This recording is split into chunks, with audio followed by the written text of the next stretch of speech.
बेटे के नखरे। महक और मोहन के घर काफी सालों बाद एक बेटी होती है। वो उसे देखकर काफी खुश रहते। उस बच्ची की छोटी सी छोटी चीजों का ख्याल रखते। अरे महक बेटा, चाहे लड़का हो या लड़की, इतनी आजादी नहीं देते, बच्चा बिगड़ जाता है। आपको पता ही क्या है सासू माँ, चुप रहिए। हम दोनों कमाते ही क्यों हैं? इन बच्चों के लिए ना। देखिए तो कैसे प्यारे प्यारे पैरों से चल रही है, कितनी प्यारी लग रही है। अब मैं क्या इसके पैर काट कर बेड पर बिठा दूं इसे? अरे मैंने ऐसा तो नहीं कहा। मेरे कहने का मतलब ये था कि बस करो ना माँ, क्या सारा दिन टोका चाकी करती रहती हो। अरे करने दो ना जो कर रही है। दोनों मियाँ बीवी अपने अपने काम में लग जाते हैं और सास मंदिर चली जाती है, लेकिन बेटी सौम्या घर में तेल का डिब्बा लेकर फैला देती है।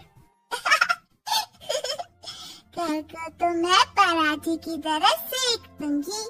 मैंने सारा तेल फैला दिया, अब मैं इसे सेक दूंगी। महक कमरे में आती है जहाँ सारे तरफ तेल ही तेल फैला हुआ होता है। अरे मोहन देखो तो, अपनी छोटी सी बच्ची की हरकत, पूरे घर में तेल फैला दिया।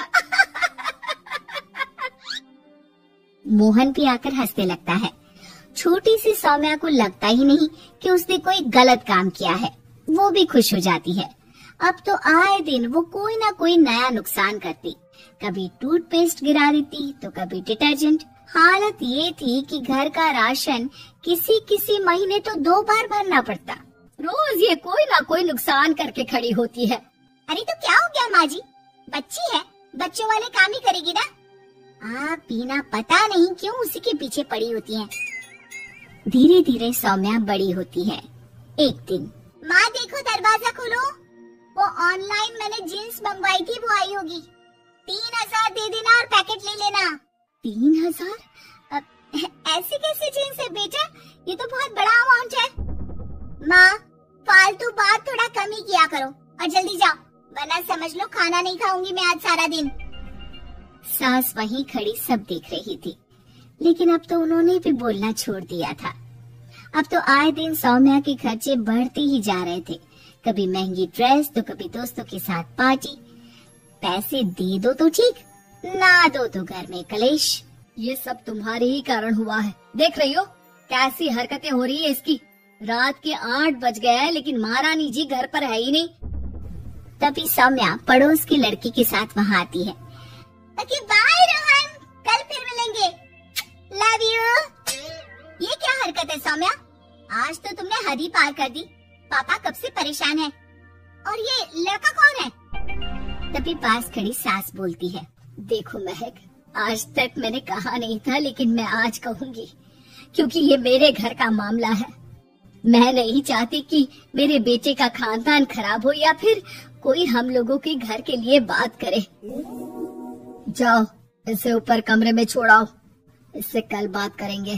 मॉम देखो ना दादी क्या बोल रही है, चुप कराओ ना इनको, जैसे हमेशा करा देती हो। महक को अपनी गलती का एहसास हो रहा था। वो चुपचाप खड़ी होती है। मोहन बेटी को अच्छे से कमरे में सुलाकर माँ के पास आता है। देखो ये लड़का ठीक नहीं है, अब तुम लोग इसकी शादी करवा दो। ससुराल वाले अपने आप देख लेंगे। शादी के बाद जिम्मेदारी पड़ेगी तो सब ठीक हो जाएगा। शादी अभी तो 25 की है ये। तो क्या 50 तक बैठाओगी? नहीं नहीं, ठीक कह रही है माँ, इसके लिए जल्दी से कोई लड़का देखता हूँ। अगली रोज सौम्या खाने के टेबल पर, मैं आप लोगों को बता देती हूँ, मैं रोहन से प्यार करती हूँ और उसी से शादी करूंगी। रोहन? वही ना सक्सेना का लड़का, वो सक्सेना जो पिछले महीने ही जेल से छूट कर आया है। वो जेल नहीं, काम के सिलसिले में अमेरिका गए थे। अच्छा, सक्सेना अमेरिका गया था तो क्या पैसा वैसा कमा कर नहीं आया? ये देख रही है ब्लाउज, उसकी बीवी ने सिला था मेरा। पैसे की कमी का रोना रो रही थी, पति को कोस रही थी कि जुआ खेलते पुलिस ने पकड़ा और लगी लगाई नौकरी भी छूट गई। दादी कुछ भी मत बोलो। मॉम, दादी को चुप कराओ ना। दादी जो बोल रही है ठीक बोल रही है। तेरे पापा ने तुझे देखने के लिए लड़के वालों को कल बुलाया है, समझी? अगली रोज लड़के वाले सौम्या को देखने आते हैं और उसकी शादी मयंक से हो जाती है। शादी के बाद सौम्या मायके आती है। वाह माँ, कितनी अच्छी शादी कराई है आप लोगों ने मेरी, लेकिन मुझे कुछ दिन और यहाँ रहना है। अरे बेटी, ये तेरा ही तो घर है, जितनी मर्जी रहे। और क्या, दमाजी कैसे है? अरे वो मयंक नहीं आया, कल शादी, आज तो अकेले, सब ठीक तो है ना? महक एक बार फिर सास पर चढ़ बैठती है। अब बस करिए ना माँ जी, अब तो ज्यादा ही हो रहा है। माना आपकी कुछ बातें मैंने नहीं मानी, लेकिन अब ये मेरी बेटी मायके आई है, तो क्या उसका मतलब यही कि वो लड़कर आई है? हाँ पीना। सौम्या दादी की तरफ देखकर मुस्कुरा देती है, जैसे उन्हें चिढ़ा रही हो। दादी, मैं लड़का नहीं बल्कि ये बता कर आई हूँ कि मुझे कुछ दिनों के लिए यहीं रहना है, माँ के पास। मेरा मन धीरे धीरे ही तो ससुराल में लगेगा। अब अगर आप बोलती है तो चली जाती हूँ मैं। अरे नहीं नहीं बेटी, ये मतलब नहीं था तेरे दादी के बोलने का। सौम्या कमरे में चली जाती है और अगले ही पल जींस टॉप पहनकर बाहर आती है। माँ, मैं ना अपनी सहेली के घर जा रही हूँ, आने में देर हो जाएगी, खाना मैं वहीं खा लूंगी।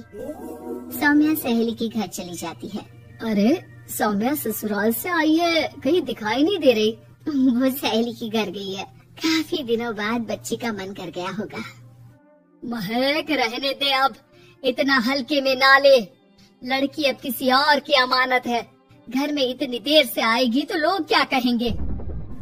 और होता भी ऐसा ही है। दरवाजे में पुलिस आती है जिसके साथ सौम्या होती है। ये आपकी बेटी है?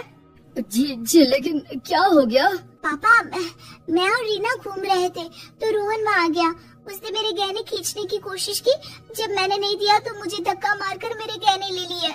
पापा, मुझे माफ कर दो, मुझे ना मयंक के पास जाना है, आप उसे फोन कर दो, वो मुझे ले जाएगा।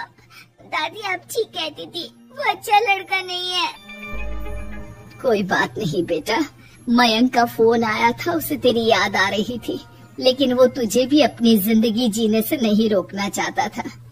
मैं उसे बोल दूंगी कि वो कल तुझे लेने आ जाए। अगले दिन, चलो सौम्या, मैंने आज रात की फिल्म की टिकट और 5 स्टार होटल में खाने के लिए टेबल बुक कर दी है। फिर क्या, सौम्या खुशी खुशी अपने ससुराल चली जाती है और महक को बड़ों की सीख की कीमत का पता चल जाता है।